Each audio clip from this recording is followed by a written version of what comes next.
Yan mga koys, yung ano natin sa ibabaw. Lagyan na. So, preparation yan para sa bubong.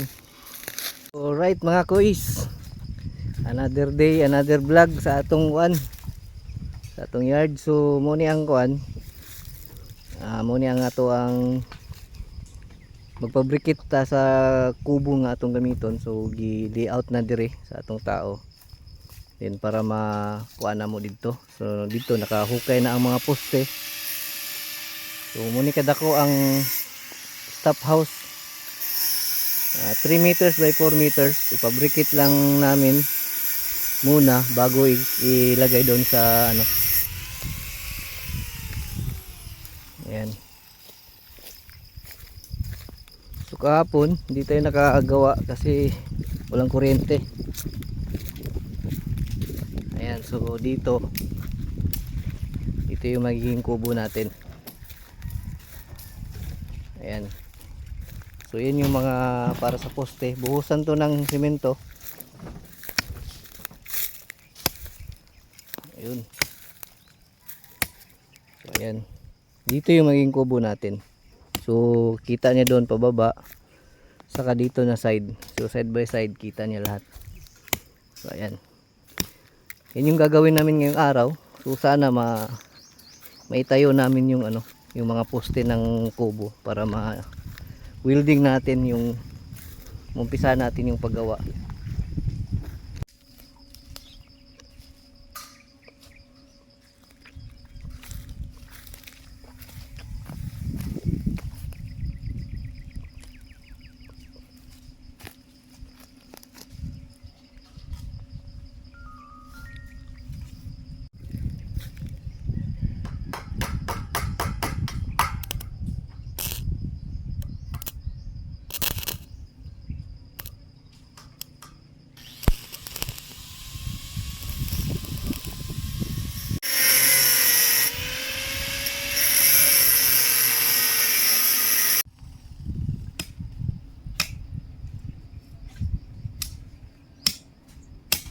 Okay, pabrikit muna yung mga bawat side ng kubo.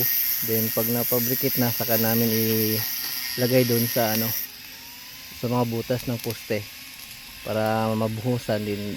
Madali lang ano paggawa natin. So ayun, ito na yung isang side. Ayan. Then gawa tayo ulit ng isang side para ma-formal natin yung pinaka box nya. So yun mga koys, ganyan lang po yung gagawin nating fabrication para sa ating kubo, para madali na nating malagay doon. Pag na box natin, magaan lang buhatin, ilagay doon sa mga poste, yung mga butas ng poste, then i-level and saka buhusan din. Start na nating ipabricate yung ating kubo mga koys. Mga koys, dalhin namin doon sa ano muna doon sa mga butas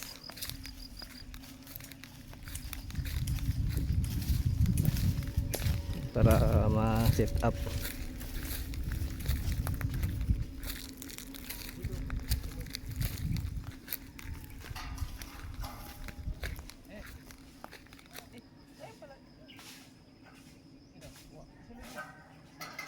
Yan.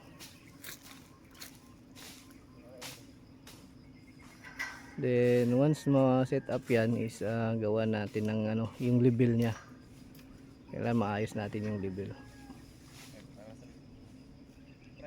Okay. Mga koys, yan yung pangalawang ano doon sa kabilang side. So itatayo yan dyan. Yan. Then itayo tong isa para ma-welding. So ma-forma na yung pinaka box nya. Yan. So yan yung setup natin dito. Koys, i-set up na para ma-welding din ma-level. Ayan.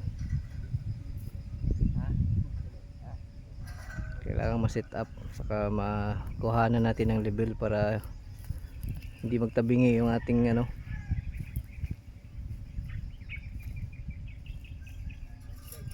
So yun, DIY lang to mga koys. Ano lang, light materials lang ang gamit.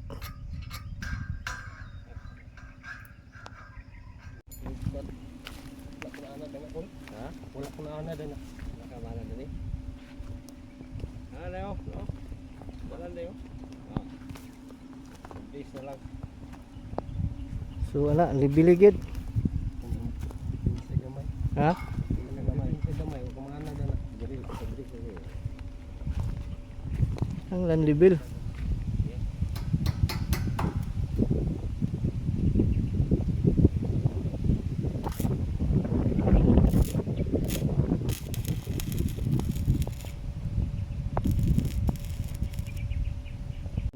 Yung unang side is natayo na natin.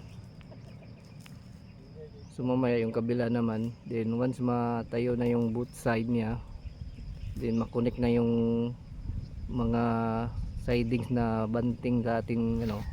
So maporma na natin yung ating kubo. Ayan mga koys. So yan mga parikoys, ito yung ulam namin, oh. As usual, favorite ni Mali. Mula D1 hanggang D5. Saan na Mal? Kani. Masa. Yun. Kani. Clay, Bicol. Bicol. Ha? Ito si Igos. Gwapo taga Panabo, oh. Kani. Talong gid alamang. Kuya wag tato ni isa, oh. Kani. Bulala. Bulala. Bulalo. Ah, yun. Ayos. Bulalo. Ayan. Ini ato mga batos diri. Tulog gihapon. Tulog ni ka team.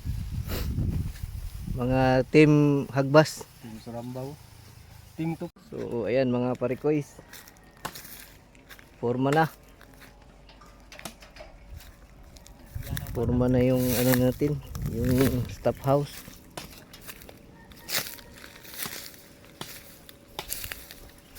Ayan siya.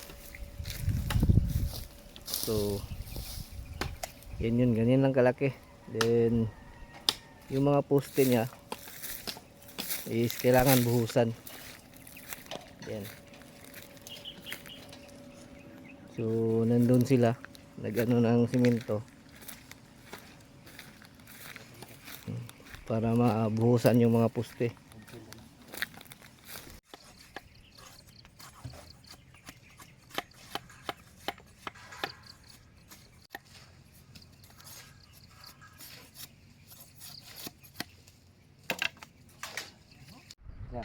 Wala. Nakakadaog ba? Ilang di bitaw ikaw walsa.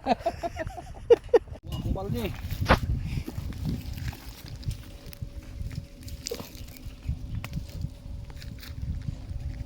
Yun. So ayan, nabuhusan na natin.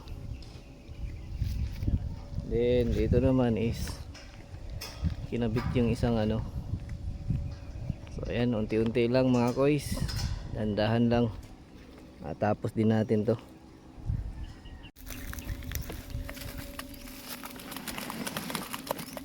Yun. Ayan mga koys, yung ano natin sa ibabaw. Lagyan na. So preparation yan para sa bubong. Ayan, oh.